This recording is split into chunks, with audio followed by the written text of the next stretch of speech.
تو اب ہمارے ذمے اس نبوت کا تحفظ لازم آیا، اس لیے کہ نبی نے پہلے ہی خبر دے دیا تھا، بتا دیا تھا کہ دیکھو میرے بعد اب کوئی اس پیغام کو اللہ کی جانب سے لانے والا نہیں ہے۔ اب اگر کوئی آئے گا تو کذاب ہوگا، دجال ہوگا، جھوٹا ہوگا، لپاڑیا ہوگا، مکار ہوگا، وہ کچھ بھی ہوگا لیکن اسلام میں داخل نہیں ہوگا۔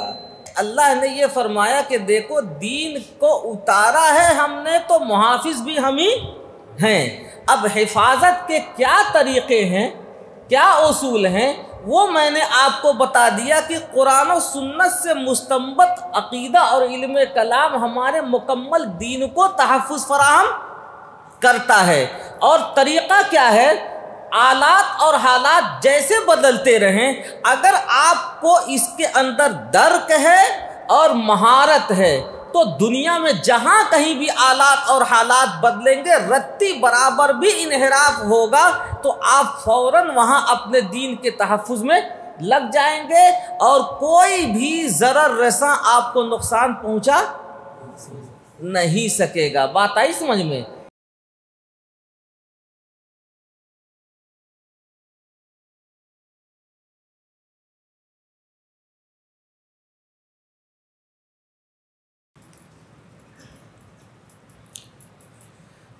نحمده ونصلي على رسوله الكريم، اما بعد،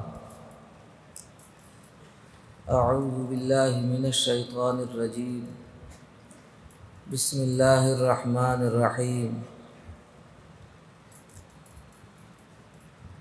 انا نحن نزلنا الذکر وانا له لحافظون، صدق اللہ العظیم۔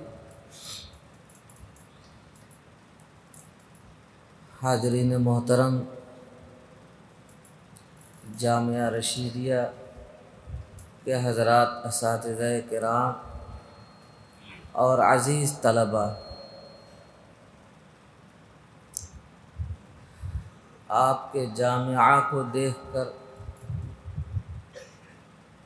اور جامعہ کا جو ایک خوش منظر، خوشنما سین ہے اس کو دیکھ کر اور جامعہ میں طلباء کے اس سمندر کو دیکھ کر مجھے بے انتہا خوشی ہو رہی ہے۔ جہاں تک دیکھ رہا ہوں، میری نگاہ جہاں تک پہنچ رہی ہے تو یہ طلباء کی تعداد نہیں ہے بلکہ یہ طلباء کا سمندر مجھے لگ رہا ہے۔ اللہ تعالی اس جامعہ کو مزید ترقیات سے نوازے۔ آمین۔ کل ایک جامعہ دیکھا، پہلی مرتبہ ہاٹ ہزاری کا، اللہ اکبر، مجھے پتہ ہی نہیں چلا کہ کہاں سے شروع ہو رہے ہیں طلباء، کہاں ختم ہو رہے ہیں، عمارت بھی نہیں معلوم ہو پائی۔ اور اسی طرح سے آج دیکھ رہا ہوں، اللہ تعالی اس ملک کو خیر و عافیت عنایت فرمائے، ترقیات سے نوازے۔ جس ملک نے آپ حضرات کو پڑھنے لکھنے، اپنے دین پر قائم رہنے، اس کو تحفظ فراہم کرنے کا اتنا بڑا وسیع میدان آپ کو فراہم کیا ہے۔ مجھے معلوم ہے کہ امتحان کا زمانہ ہے، مجھے کل ہی یہاں آنا تھا لیکن میرے اوقات روڈ پہ زیادہ گزر رہے ہیں اور مدرسوں میں کم۔ روڈ پہ زیادہ گزر رہے ہیں اور مدرسوں میں بہت کم، تو کل نہیں پہنچ پایا، لیکن آج پہنچ کے یہ میں محسوس کر رہا ہوں کہ اگر میں نہ دیکھتا اپنی آنکھ سے تو مجھے کوئی سمجھا نہیں پاتا ہے، لفظوں میں اس کو نہیں سمجھایا جا سکتا ہے۔ جامعہ کی بہرحال ایک نسبت ہے، بڑے اکابر علماء یہاں تشریف لاتے رہتے ہیں۔ اس لائن میں بھی اپنے یہاں آ جانے کو اپنے لیے خوش قسمتی سمجھتا ہوں۔ اور آپ تمام طلباء عزیز سے گزارش بھی کرتا ہوں کہ دعا فرمائیں، اللہ تعالی ہمیں بھی قبول فرمائے، خیر و عافیت نصیب فرمائے، آمین، ہر طرح کے شرور و فتن سے محفوظ فرمائے، آمین۔ میں نے مختصر لفظوں میں کچھ کہنے کے لیے ایک آیت کا انتخاب کیا ہے جس میں اللہ تعالیٰ نے اس دین کی حفاظت کی ذمہ داری لی ہے۔ اللہ فرماتے ہیں قرآن کو، ذکر کو نازل کرنے والے وہی ہیں اور حفاظت کی ذمہ داری بھی انہی کی ہے۔ بس یہ بات پوری ہو گئی، اتنا سا پیغام ہے۔ لیکن دین کی حفاظت کے ذرائع اور طریقے ہر زمانے میں مختلف رہے ہیں اور ہوتے رہے ہیں۔ ہر ملک میں، ہر زمانے میں دین کے ذرائع حفاظت کے وہ بھی مختلف ہو جاتے ہیں اور طریقے بھی مختلف ہو جاتے ہیں، لیکن بنیادی جو چیزیں ہیں وہ کبھی مختلف نہیں ہوتی۔ جو اصل الاصول ہیں وہ کبھی بھی مختلف نہیں ہوتی۔ ان میں سے میں کسی ایک چیز کی طرف توجہ دلانا چاہتا ہوں۔ آپ جانتے ہیں کہ دین کی اصل اور بنیاد تو صرف اور صرف قرآن پاک اور سنت رسول اللہ ہے۔ یہ اصل الاصول ہے۔ ہمارا دین چاہے بنگلہ دیش میں ہو، نیپال میں ہو، انڈیا میں ہو، سعودی عرب میں ہو، ہانگ کانگ میں ہو، دبئی میں ہو، کہیں بھی ہو، اس دین کی اصل اور بنیاد جو ہے وہ دو چیزیں ہیں، کتاب اللہ اور سنت رسول اللہ صلی اللہ علیہ وسلم۔ لیکن یہ دین جب آگے بڑھا اور عرب سے آگے بڑھ کر عجم میں بھی پھیلا اور نہ معلوم کہاں کہاں چلا گیا، کہاں کہاں پھیلا ہم کو بھی نہیں معلوم۔ دنیا کے کتنے شوشے گوشے میں یہ دین پھیلا، جہاں کہیں بھی پھیلا تو ان کی وہاں کی مقامی ضرورتیں مختلف ہوتی گئیں۔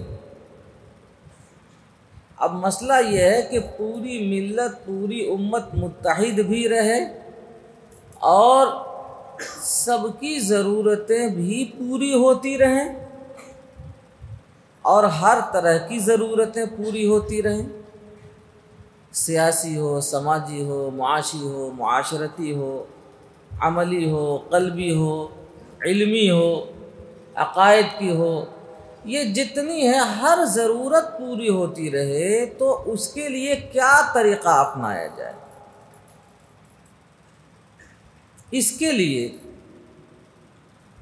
بالکل قرن اول میں ہی ہمارے بڑوں نے، سوجھ بوجھ رکھنے والوں نے، جن کو اس دین پر درک حاصل تھا، وہ مستند تھے، ان لوگوں نے تین چیزیں اور نکالی قرآن و سنت سے۔ اعمال سے متعلق ضرورتیں پوری کرنے کے لیے قرآن و سنت سے استنباط کیا اصول فقہ کا اور فقہ کا۔ جب اصول فقہ قرآن و سنت سے مستنبط ہوئے اور ان اصول کی روشنی میں فقہ مرتب ہوا تو اعمال کی لائن سے جتنی ضرورتیں ہیں وہ ساری ضرورتیں پوری ہوتی چلی گئیں اور اب بھی پوری ہو رہی اور قیامت تک پوری ہوتی رہیں گی۔ اب عمل کی لائن سے کوئی ایسی ضرورت ہماری ایسی نہیں ہے کہ جو پوری نہ ہوتی ہو اور اس کا ماخذ اصلی قرآن و سنت نہ ہو، اس لائن سے پوری ہوتی رہتی ہے۔ اللہ کے نبی نے اعمال دیے تو اعمال کے ساتھ ایک چیز اور بھی دی۔ وہ کیا ہے کہ عمل کو بھی اللہ سے جوڑا اور دل کو بھی اللہ سے جوڑا۔ اعمال تو یہ ہاتھ، پاؤں، بدن، ان سے جو صادر ہونے والے حرکات و سکنات ہیں ان کا نام ہے، لیکن دل اس سے مختلف ہے۔ اسی لیے جسمانی بیماریاں الگ ہیں اور روحانی بیماریاں الگ ہیں۔ دل کی کیفیت الگ ہے، دل کی دنیا الگ ہے، دل کا معاملہ ہی الگ ہے، ساری چیزیں الگ ہیں۔ تو مسئلہ یہ تھا کہ دل بھی ہمارا جڑا رہے اللہ تعالیٰ سے، اس کے لیے کیا نظام ہے؟ اس کے لیے جو نظام بنایا گیا وہ یہ کہ قرآن و سنت سے تصوف اور تزکیہ کے اصول مستنبط کیے گئے۔ قرآن و سنت سے تصوف اور تزکیہ کے اصول مستنبط کیے گئے۔ اب ان اصولوں کی روشنی میں جو تصوف اور تزکیہ ہے اس کے واسطے سے ہمارے دل بھی جڑے رہیں گے قرآن و سنت کے واسطے سے اللہ تعالیٰ سے۔ چنانچہ ہمارے اکابر میں، ہمارے بزرگوں میں جو تصوف ہے وہ دیکھیں گے خالص کتاب و سنت کی روشنی میں ہوتا ہے، اس سے مختلف نہیں ہوتا ہے۔ تو ہمارے اعمال بھی جڑ گئے قرآن و سنت کے واسطے سے اللہ تعالیٰ سے، اور ہمارے قلوب بھی جڑ گئے قرآن و سنت کے واسطے سے اللہ تعالیٰ سے۔ جو لوگ اس حقیقت کو نہیں سمجھ پاتے تو وہ کبھی فقہ پر اعتراض کرتے ہیں اور کبھی تصوف پر اعتراض کرتے ہیں، لیکن جو لوگ اس حقیقت کو سمجھتے ہیں وہ نہ کبھی فقہ پر اعتراض کرتے ہیں اور نہ تصوف پر اعتراض کرتے ہیں۔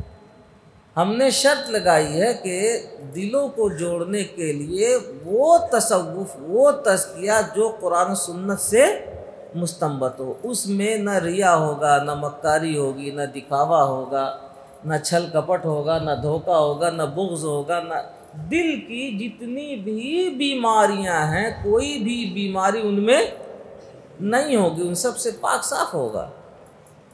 تو اسی کا نام تصوف ہے، اور کیا چیز ہے؟ اب اگر کوئی ڈھونگ رچاتا ہے اور ڈھونگی تصوف پیش کرتا ہے تو اس کے جواب دہ ہم نہیں ہیں، نہ اسلام جواب دے۔ اللہ کا شکر ہے کہ یہ دونوں خوبیاں میں یہ دیکھتا ہوں پوری دنیا میں پائی جاتی ہیں کامل و مکمل طور پر، تو وہ صرف اور صرف علماء دیوبند، علماء دارالعلوم دیوبند، منتسبین دیوبند، متعلقین دیوبند میں پائی جاتی ہیں۔ جو لوگ درجہ بدرجہ اس سے ہٹے ہوئے ہیں وہ اس حقیقت کو نہیں پاتے، وہ دور ہوتے ہیں۔ پوری دنیا میں کہیں چلے جائیے آپ، وہ اس سے دور رہتے ہیں، اس کی لذت کو وہ نہیں پاتے، چنانچہ اسی وجہ سے وہ بھٹکتے بھی رہتے ہیں۔ کوئی تصوف سے دور ہو جاتا ہے، کوئی فقہ سے دور ہو جاتا ہے۔ تو آپ کا یہ ادارہ بھی الحمدللہ جب دارالعلوم دیوبند سے منسلک ہے، متعلق ہے، روحانی فیض وہیں کا ہے، تو یہاں بھی دونوں ہی چیزیں مکمل دکھائی دے رہی ہیں۔ کہیے اللہ کا شکر ہے، الحمدللہ اللہ نے ان سب چیزوں سے نوازا ہے۔ ایک تیسری چیز اللہ کے نبی صلی اللہ علیہ وسلم نے اور دی ہے ہم کو۔ مجھے خاص طور پر اسی جزو کی طرف توجہ دلانا، اس لیے میں اس کو اخیر میں لایا، ورنہ اس کو شروع میں بیان کرنا چاہیے تھا۔ وہ کیا ہے؟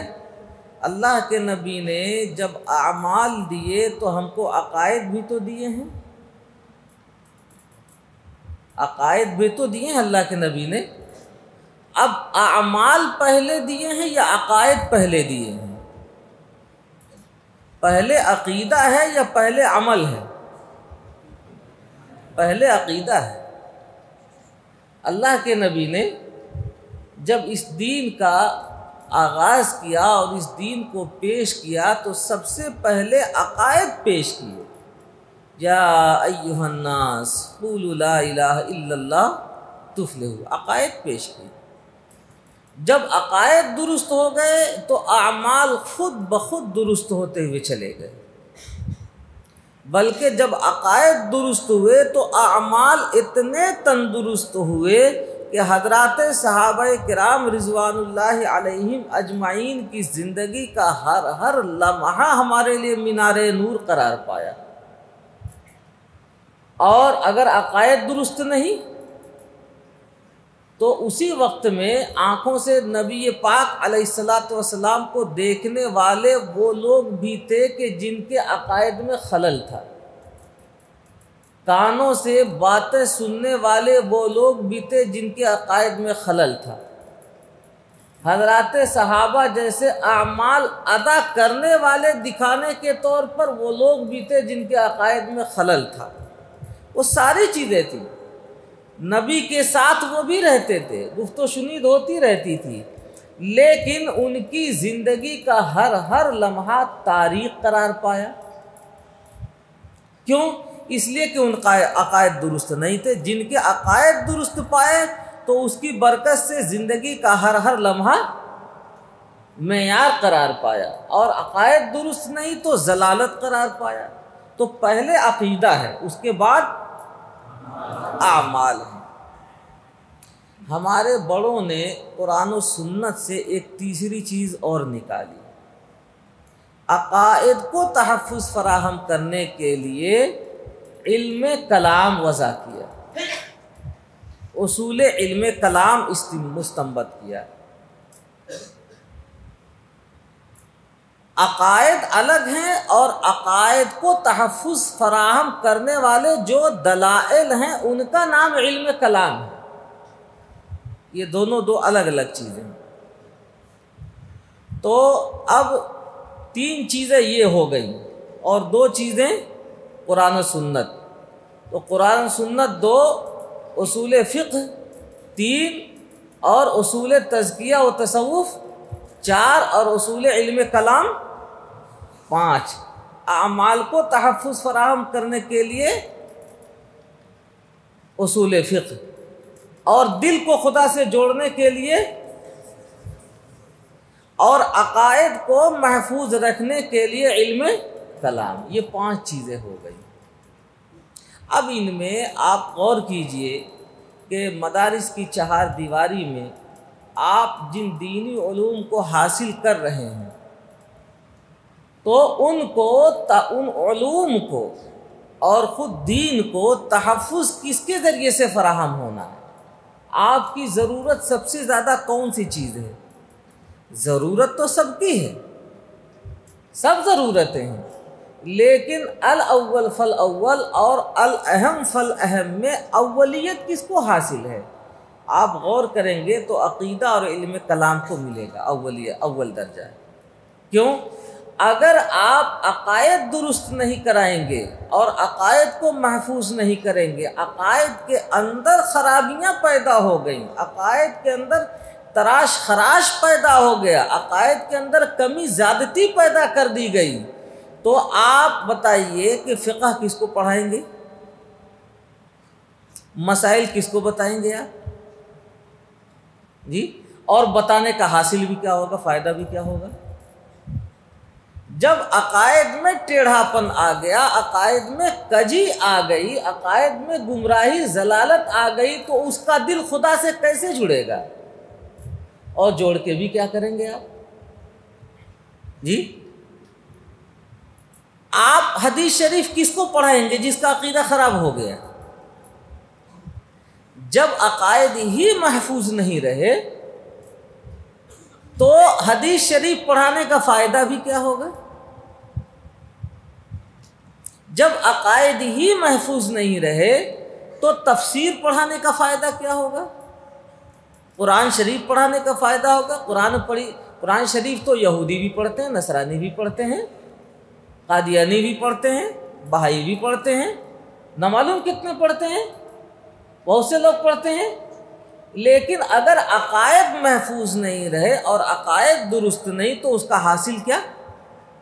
تو میرے عزیزوں پتہ یہ چلا کہ جتنی چیزیں ہیں ان سب کو تحفظ فراہم کرنے والی جو چیز ہے وہ ہے عقیدہ اور علم کلام۔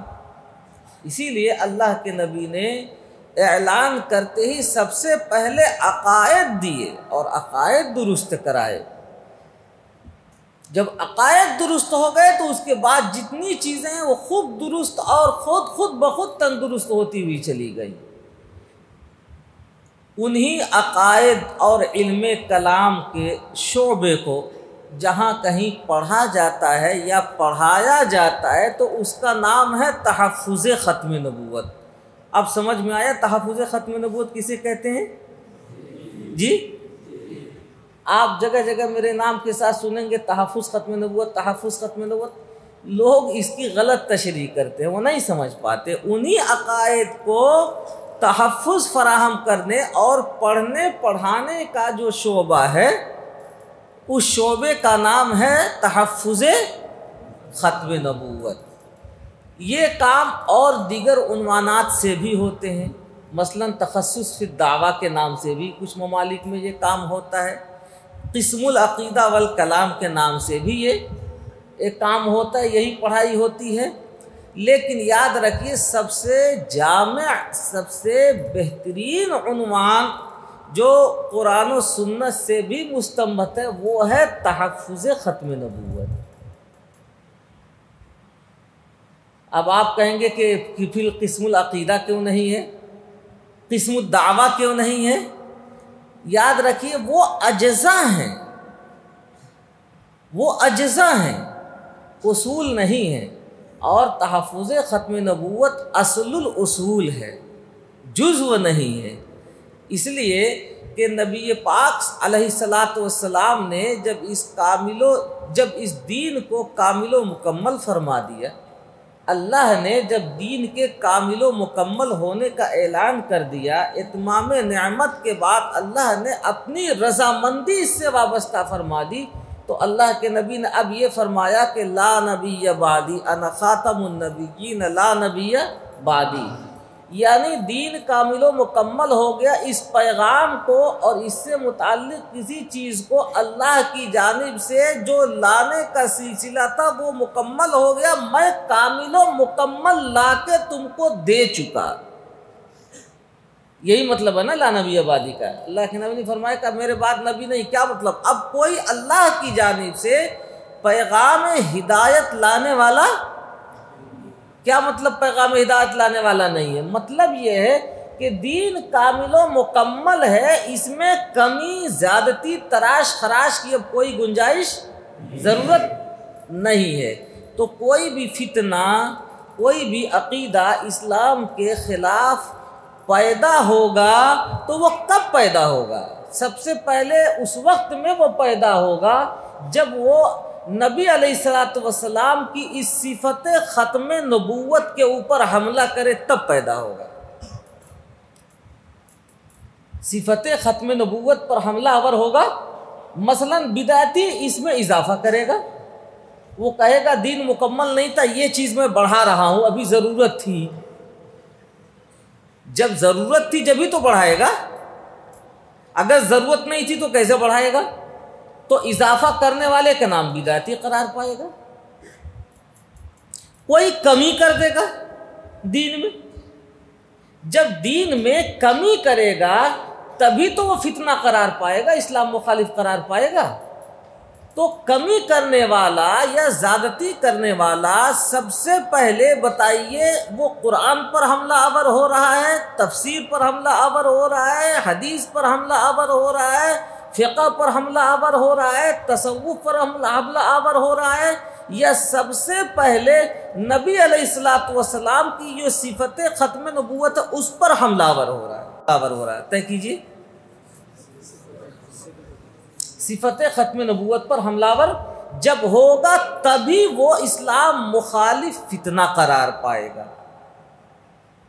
تو اب ہمارے ذمے اس نبوت کا تحفظ لازم آیا اس لیے کہ نبی نے پہلے ہی خبر دے دیا تھا، بتا دیا تھا کہ دیکھو میرے بعد اب کوئی اس پیغام کو اللہ کی جانب سے لانے والا نہیں ہے۔ اب اگر کوئی آئے گا تو کذاب ہوگا، دجال ہوگا، جھوٹا ہوگا، لپاڑیا ہوگا، مکار ہوگا، وہ کچھ بھی ہوگا لیکن اسلام میں داخل نہیں ہوگا۔ یہی تو مطلب ہے۔ تو اب بتائیے کہ ہمارے ذمے اللہ کے نبی علیہ السلام نے جس چیز کا تحفظ لگایا ہے وہ کیا معلوم ہوا؟ وہ معلوم ہوا کہ نبی علیہ السلام کی جو سب سے بڑی صفت ہے، صفت ختم نبوت، اس کو محفوظ کر دیا جائے تو دین ہر زاویے سے اور ہر جگہ محفوظ ہو جائے گا، اور اگر اس کو محفوظ نہ کیا جائے، اس میں کمی زیادتی ہونے دی جائے، اس میں تراش خراش پیدا ہونے دیا جائے تو دین کسی بھی زاویے سے محفوظ نہیں رہے گا۔ بات آ رہی سمجھ میں؟ کسی بھی طرف سے محفوظ نہیں رہے گا، اس لیے کہ کوئی آئے گا تو وہ بھی قرآن سے استدلال کرے گا، وہ بھی حدیث سے استدلال کرے گا، معنی بدل دے گا۔ کوئی آئے گا تو قرآن کا لفظ لے گا اور معنی لے گا، اس کا مطلب بدل دے گا۔ کوئی آئے گا تو نہ لفظ لے گا نہ معنی لے گا، وہ کہے گا اللہ کی جانب سے مجھے خود ہی یہ بات بتا دی گئی، نہ قرآن کی ضرورت نہ حدیث کی ضرورت، اور وہ بھی اپنے آپ کو کہے گا اسلام۔ اس کو وہ بھی دعویٰ کر سکتا ہے، آزاد ہے تو کوئی بھی کر سکتا ہے۔ تو اب بات سمجھ میں آئی ہماری کہ آپ کے ذمے نبی نے جو پہلے سے خبر دے دی کہ فتنے آنے والے ہیں، چاہے جتنے ہوں، فتنے آنے والے ہیں چاہے جتنے ہوں، نبی نے تو پہلے ہی خبر دے دی ہے کہ یہ فتنے آئیں گے، آتے ہی رہیں گے۔ جب خبر دی گئی تو اقتضاء النص کے طور پر یا اشارت النص کے طور پر یا دلالت النص کے طور پر کیا چیز سمجھ میں آ رہی ہے؟ جب خبر دی گئی ہے فتنوں سے تو سب سے پہلے یہ سب چیز ثابت ہو رہی ہے کہ فتنوں سے اپنے آپ کو بچانا اور اپنے دین کو بچانا، یہی تو سمجھ میں آ رہا ہے۔ تو بچانے کا نام دعوت ہے یا بچانے کا نام تحفظ ہے؟ آپ حضرات فیصلہ کر لیں اور غور کر لیں گے، بعد میں بھی آپ غور کرتے رہیے گا۔ بچانے کا نام عقیدہ اور علم کلام ہے یا بچانے کا نام تحفظ ہے؟ کس عنوان سے اس کو تعبیر کریں گے آپ؟ تحفظ سے نا بھئی۔ عقیدہ تو ظاہر سی بات ہے باطل کا بھی عقیدہ عقیدہ ہی کہلائے گا، باطل عقیدہ کہلائے گا۔ اور جیسے آپ کے پاس علم کلام ہے یعنی عقائد کو تحفظ فراہم کرنے والے دلائل، تو باطل کے پاس بھی تو تحفظ فراہم کرنے والے دلائل ہوں گے، اس میں تو سب میں شریک ہو گئے۔ امتیاز کہاں سے ہوا؟ نوع، جنس، فصل تو پڑھی ہے نا آپ لوگوں نے منطق میں، تو پھر تو آپ سمجھ رہے ہیں۔ جنس بیان کر دینے کے بعد جب تک فصل نہیں کریں گے، نوع اس کا بیان نہیں کریں گے، تو اس میں تو بہت سارے مشترک ہیں۔ پتہ کیسے چلا؟ آپ کا امتیاز کیسے ہوا؟ آپ کا امتیاز تو جب ہوگا کہ ان سب سے بالکل جداگانہ آپ کا ٹائٹل ہو،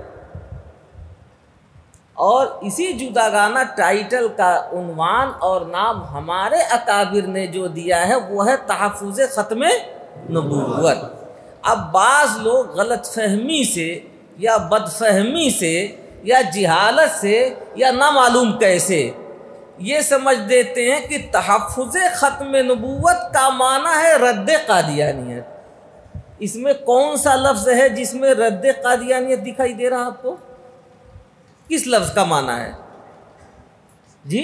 بھئی قادیانیت بھی ایک فتنہ ہے اسلام کے اوپر حملہ آور، جیسے بابیت و بہائیت بھی ایک فتنہ ہے اسلام کے حملہ آور، جیسے بدعت ایک فتنہ ہے اسلام پہ حملہ آور، جیسے اور فتنوں کے نام لیتے چلے جائیے، بدھسٹ ازم وہ بھی ایک فتنہ ہے اسلام پر حملہ آور۔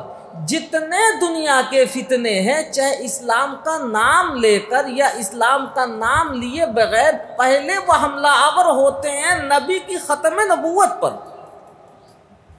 اگر اس کو ہم نے تحفظ فراہم کر دیا تو پورا دین محفوظ ہو گیا اور دنیا میں ہر جگہ محفوظ ہو گیا۔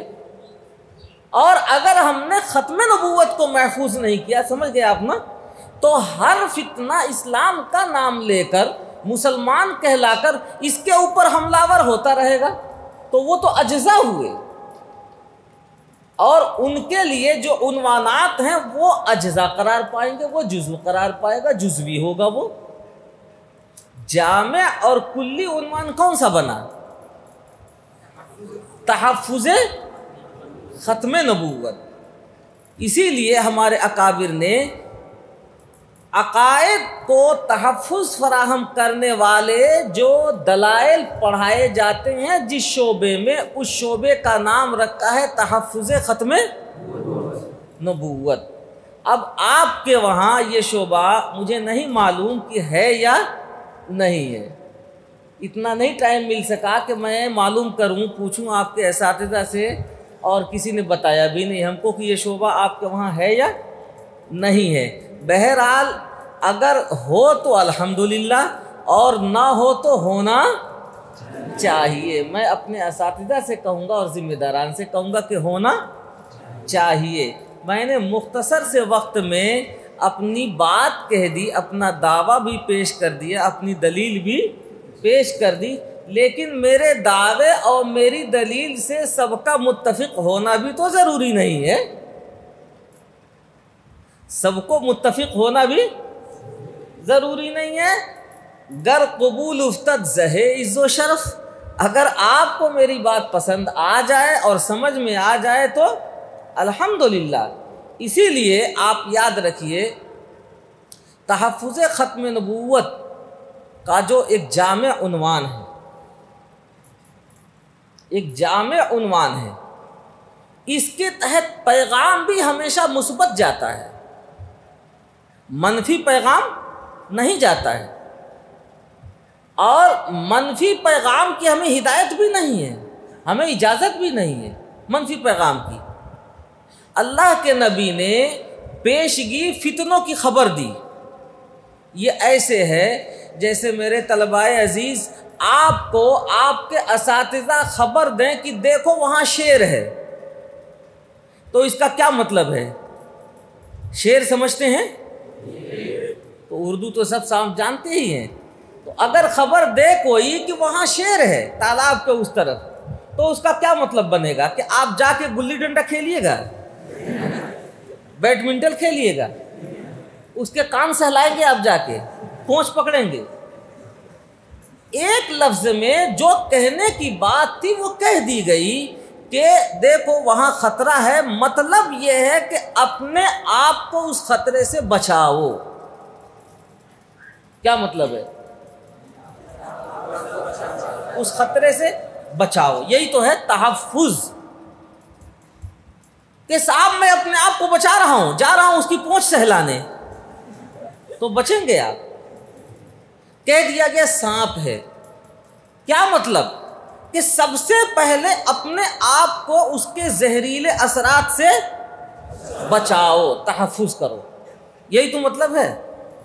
جب آپ نے بچا لیا تو اب دوسرے نمبر پر اپنے دوسرے بھائیوں کو بچاؤ، یہی تو مطلب ہوا۔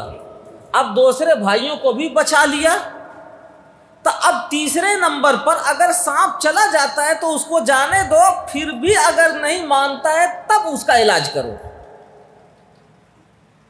ترتیب تو یہی بنے گی نا جی؟ پتہ یہ چلا کہ اسلام کے تحفظ، اپنے عقائد کے تحفظ، اپنے دین کے تحفظ کے لیے ہمیں سب سے پہلی فکر کر دی ہے۔ اور ہمارا اسلام، ہمارا دین، ہمارا عقیدہ کب محفوظ ہوگا؟ جب محفوظ ہوگا کہ اس کو تحفظ فراہم کرنے والے جو دلائل دیے گئے ہیں وہ دلائل آپ جانتے ہوں۔ اگر وہ دلائل آپ نہیں جانتے ہوں گے تو وہی لفظ وہی عنوان لے کے کوئی بھی آپ کو بھٹکا سکتا ہے، کوئی بھی بہکا سکتا ہے۔ ہم لوگ سفر کرتے ہیں تو سفر کرنے کے دوران ٹکٹ ہمارے پاس ہوتا ہے، لیکن اس کے باوجود بھی ایک آئی ڈی کارڈ الگ سے ہوتا ہے۔ وہ ٹکٹ لیتا ہے تو کہتا ہے آئی ڈی کارڈ دکھائیے کہ آپ ہی ہیں یا کوئی اور ہے۔ کیا پتہ آپ کی جیب سے ٹکٹ نکال کے کوئی اچکا اور چلا جائے اور آپ وہیں رہ جائیں۔ اگر آئی ڈی کارڈ کا ملان نہیں ہوگا تو وہ جانے نہیں دے گا، یہی ہوتا ہے نا۔ تو یاد رکھیے ہمارے ذمے ہے اپنے عقائد کا تحفظ، اپنے دین کا تحفظ۔ اور یہ کب کریں گے؟ جب ان عقائد کو ان کے اصول اور ان کے دلائل کے ساتھ آپ مستحضر کریں، تب کریں گے آپ۔ اور اگر یہ چیز نہیں ہوگی تو یاد رکھیے کمی رہے گی، کوتاہی رہے گی۔ وہ کیسے؟ آپ حدیث بھی پڑھیں گے، قرآن بھی پڑھیں گے، تفسیر بھی پڑھیں گے، الفاظ بھی لیں گے نبی کے، معانی بھی لیں گے نبی سے، لیکن آپ کو میدان میں ایسے لوگ بھی ملیں گے غلط کہ وہ لوگ بھی قرآن و حدیث ہی سے استدلال کر رہے ہوں گے، وہ لوگ بھی قرآن و حدیث ہی سے استدلال کر رہے ہوں گے۔ اب لڑائی ہو گئی نہیں ہو گئی جی؟ اسی لیے قرآن پاک کی صفت بتائی گئی ہے، یضل بہ کثیرا ویہدی بہ کثیرا۔ جیسے آپ اس سے استدلال کرتے ہیں ویسے ہی یاد رکھیے دنیا کے جتنے باطل فتنے اور فرقے ہیں وہ بھی قرآن و حدیث ہی سے استدلال کرتے ہیں، سب سے پہلے اسی کا نام لیتے ہیں۔ کیا نتیجہ نکلے گا کہ حق جو ہے اب مذبذب ہو گیا، حق مذبذب ہو گیا، وہی لفظ وہ بھی لے رہا، وہی معنی وہ بھی لے رہا، لیکن مطلب اپنا بیان کر دے رہا ہے۔ آپ لفظ بھی لیں گے نبی سے، معنی بھی لیں گے نبی سے، مفہوم بھی لیں گے نبی سے، اپنی طرف سے کچھ بھی بیان نہیں کریں گے۔ آپ اس دائرے میں رہیں گے، وہ اس دائرے سے نکلا ہوا ہوگا۔ اب آپ کو ضرورت اس چیز کی ہوگی سب سے پہلے کہ آپ نے الفاظ جو لیے، معانی جو لیے، مفہوم جو لیے، تو اس کے پیچھے جو دلائل ہمارے اکابر میں رکھے ہیں وہ دلائل بھی آپ کو ازبر ہوں۔ جب دلائل ازبر ہوں گے تو دنیا کی کوئی باطل طاقت آپ کو گمراہ نہیں کر سکتی ہے۔ اور اگر دلائل نہیں ہوں گے آپ کے ہاتھ میں تو آپ کے ہاتھ میں پھر ڈنڈا ہوگا۔ جب دلائل کے اعتبار سے کوئی کمزور ہوتا ہے تو ڈنڈا اٹھاتا ہے، اور دلائل کے اعتبار سے مضبوط ہوتا ہے تو ڈنڈا اٹھانے کی ضرورت نہیں ہوتی ہے، اس لیے کہ اس کے دلائل میں خود اتنی قوت ہے۔ یعنی اسلام نے جو عقائد دیے ہیں تو عقائد کے اندر اتنی قوت ہے، اپنے پیچھے جو اسلام دلائل رکھتا ہے اس کے اندر اتنی قوت ہے کہ ہر باطل کو یہ اپنی حقیقت منوا لیتا ہے۔ کیوں مولانا صاحب؟ جو اسلام نے عقائد دیے ہیں ہم کو، تو ان عقائد کے پیچھے جو دلائل ہیں ان کے اندر اتنی قوت ہے کہ پوری سنجیدگی اور متانت کے ساتھ اپنی حقیقت پوری دنیا میں یہ منوا لیتا ہے۔ اور اگر یہ چیز نہیں رہی، دلائل کے اعتبار سے منوانے کی قوت آپ میں نہیں رہے گی، تو آپ تشدد پسندی پہ اتریں گے، شدت پر اتریں گے، ڈنڈا اٹھائیں گے، نعرہ لگائیں گے، سب کچھ کریں گے، لیکن جو دلائل آپ کو تحفظ فراہم کرتے اس سے آپ خالی ہوں گے تو نقصان ہوگا آپ کا۔ مجھے تو آپ کو بتانا یہ ہے کہ آپ کی تعلیمی پیریڈ میں اس زمانے میں جہاں اور ضرورتیں ہیں وہاں یاد رکھیے اہم ضرورت ہے کہ عقائد کو مضبوط کیا جائے، اور عقائد کے پیچھے جو دلائل ہیں ان کو بھی مضبوط کیا جائے۔ اس کا بھی ایک تعلیمی نصاب ہے، اس کا تعلیمی نصاب ہے، تبلیغی نصاب ہے، جو ہے خطابی نصاب ہے، ہر طرح کا نصاب بنا ہوا دارالعلوم دیوبند میں۔ جب آپ لوگ اپنے تعلیم سے فارغ ہوں گے تو آپ کے اساتذہ آپ کو اس سے بھی مزین کریں گے۔ اور آپ کو اس راستے میں بھی اتنا ہی مضبوط کریں گے جتنا آپ کو گنتی پہاڑے میں مضبوط کیا ہے۔ جب آپ آئے تھے مدرسے میں تو نہ گنتی یاد تھی آپ کو، نہ پہاڑے یاد تھے آپ کو۔ گنتی پہاڑے سمجھتے ہیں؟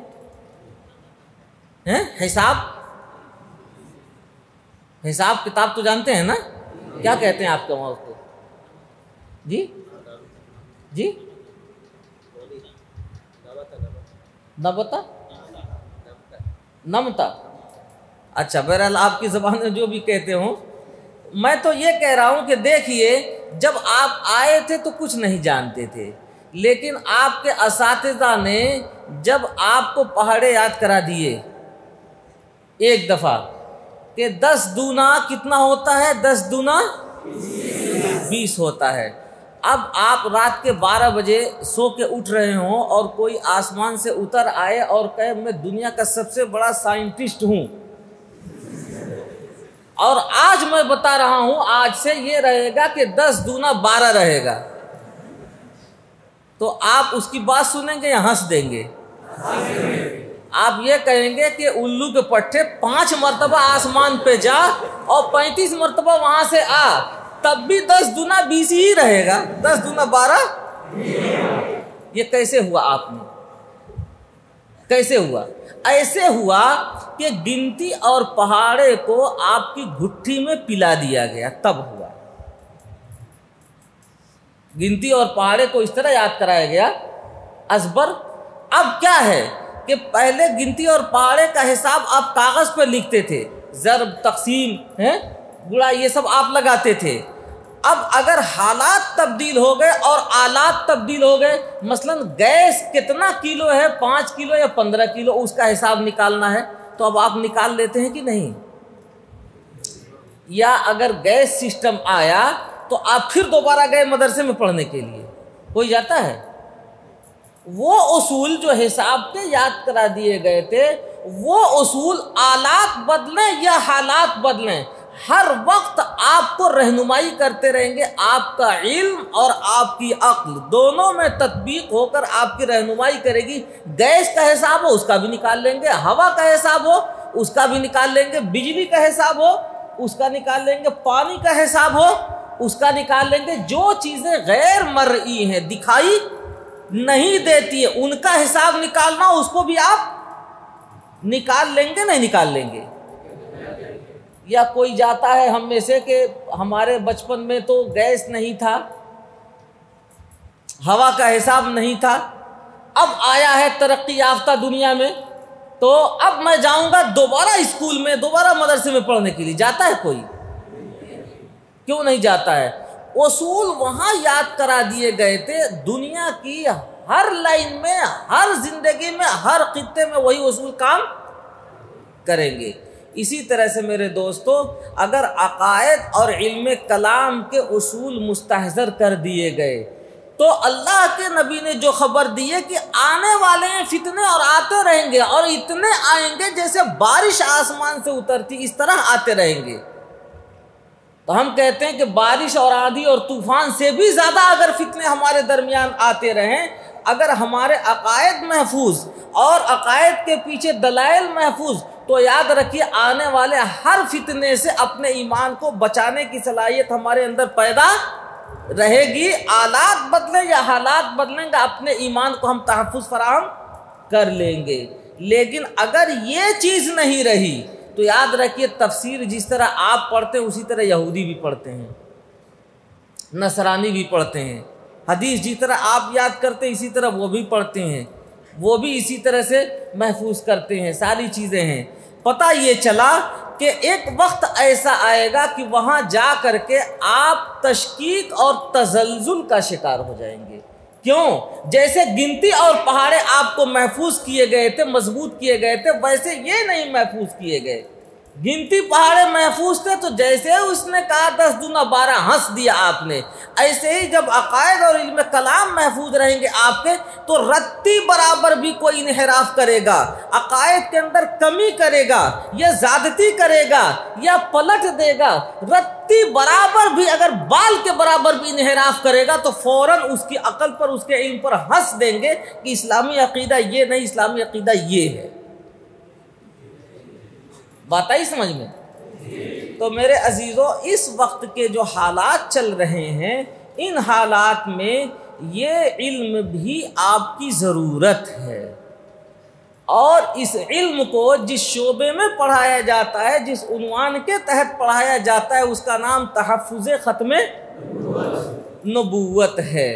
تو اللہ کا شکر ہے، اللہ کا کرم ہے، احسان ہے کہ آپ کے درمیان بھی یہ سب ساری چیزیں ہیں، اور آپ کے اساتذہ انشاءاللہ آپ کی ان ضرورتوں کو بھی جیسے پوری کرتے رہیں ویسے پورا کرتے رہیں گے۔ میں تو آپ کے درمیان آپ کے توجہ دلاتا ہوں کہ جیسے آپ کی دلچسپی دیگر علوم و فنون میں ہونی چاہیے، ویسے اس علم اور اس فن کے اندر بھی ہونی چاہیے۔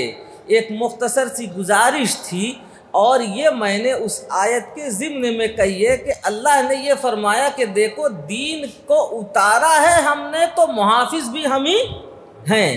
اب حفاظت کے کیا طریقے ہیں، کیا اصول ہیں، وہ میں نے آپ کو بتا دیا کہ قرآن و سنت سے مستنبط عقیدہ اور علم کلام ہمارے مکمل دین کو تحفظ فراہم کرتا ہے۔ اور طریقہ کیا ہے؟ آلات اور حالات جیسے بدلتے رہیں، اگر آپ کو اس کے اندر درک ہے اور مہارت ہے تو دنیا میں جہاں کہیں بھی آلات اور حالات بدلیں گے، رتی برابر بھی انحراف ہوگا تو آپ فوراً وہاں اپنے دین کے تحفظ میں لگ جائیں گے، اور کوئی بھی ضرر رساں آپ کو نقصان پہنچا نہیں سکے گا۔ بات آئی سمجھ میں؟ میں سمجھتا ہوں کہ بات میری مکمل ہو گئی، چونکہ امتحان کا زمانہ ہے، زیادہ آپ کا وقت نہیں لے سکتا، وہ بھی مناسب نہیں ہے۔ اس میں اتنا وقت آپ کو آپ کے اساتذہ نے دیا اور مجھے آپ کے درمیان کھڑا کر دیا، تو میں ان کا شکر گزار ہوں کہ انہوں نے قدردانی کی نگاہ سے دیکھا۔ امید ہے کہ آپ اس چیز کو اپنی زبان میں اپنے اساتذہ سے سمجھ لیں گے، اور پھر بھی اگر کوئی شکوک و شبہات یا اعتراضات ہیں تو اپنے اساتذہ کے واسطے، یعنی جو میں نے کہا ہے اس سے اگر کوئی شک پیدا ہو رہا ہو، کوئی سوال پیدا ہو رہا ہو، تو اب آپ کے عدم مطالعے کی وجہ سے کوئی پیدا ہو رہا تو اس کا جواب دے میں نہیں ہوں، اس کی وجہ سے ہو رہا ہو تو آپ اپنے اساتذہ سے پھر دوبارہ اس کا حل بھی آپ طلب کر لیں گے، انشاءاللہ میں آپ کو بتا دوں گا۔ وآخر دعوانا ان الحمد للہ رب العالمین۔ اب یہ ذمہ داری آپ بھی نبھائیے۔ اچھا چلیے، اللہم صلی علی سیدنا مولانا محمد وعلی آل سیدنا مولانا محمد وبارک وسلم۔ ربنا آتنا فی الدنیا حسنۃ وقنا عذاب النار۔ اللہم اہدنا الصراط المستقیم، اللہم اہدنا واہد بنا، اللہم اہدنا واہد بنا، اللہم اہدنا واہد بنا، اللہم علمنا مراشد امورنا ولا تکلنی الی نفسی طرفۃ عین، اللہم اہدنا الصراط المستقیم، اللہم اہدنا واہد بنا۔ اے اللہ ہمیں علم نافع عطا فرما، اے اللہ ہمیں علم نافع عطا فرما، اے اللہ ہمیں علم مقبول عطا فرما، اے اللہ اپنے مرضیات پر ہمیں چلنے کی توفیق نصیب فرما، اے اللہ اپنے کرم کا، اپنے فضل کا، اپنے لطف و احسان کا معاملہ فرماتے ہوئے اپنی دین کی خدمت کے لیے ہمیں قبول فرما، اس پر استقامت نصیب فرما۔ ابتلاؤں اور آزمائشوں سے اے میرے کریم آقا اپنے کرم سے، اپنے فضل سے ہمیں محفوظ فرما۔ اے اللہ اس میں بہت سارے معصوم بچے بھی ہیں جو ہاتھ اٹھائے ہوئے ہیں آپ کے دربار میں، اے میرے کریم آقا ان کے ہاتھ اٹھانے کی لاج رکھتے ہوئے میری مغفرت بھی فرما دیں ان کے صدقے اور طفیل میں، اور مجھے بھی اپنی رضامندی نصیب فرما۔ اے اللہ ان سب کی دعاؤں کو، ہم سب کی دعاؤں کو قبول فرما۔ اے اللہ اس ادارے کو بے حد قبول فرما، اس کے بانیوں کے اللہ جزائے خیر عطا فرما، جو دنیا سے جا چکے ان کی مغفرت فرما، جو زندہ ہیں جہاں کہیں بھی اللہ انہیں خیر و عافیت نصیب فرما۔ اللہ اس کے معاونین، کارکنان، اساتذہ کو خلوص نصیب فرما۔ اے میرے کریم آقا، اپنے کرم سے، اپنے فضل سے، اپنے لطف و احسان سے تحفظ ختم نبوت کے جو شہداء اور خدام دنیا سے جا چکے ان کی مغفرت فرما، جو زندہ ہیں جہاں کہیں بھی اللہ انہیں خیر و عافیت نصیب فرما، ان کے صدقے اور طفیل میں ہمیں بھی خیر و عافیت نصیب فرما۔ ربنا تقبل منا انک انت السمیع العلیم بحرمت النبی الکریم صلی اللہ تعالی علیہ وسلم۔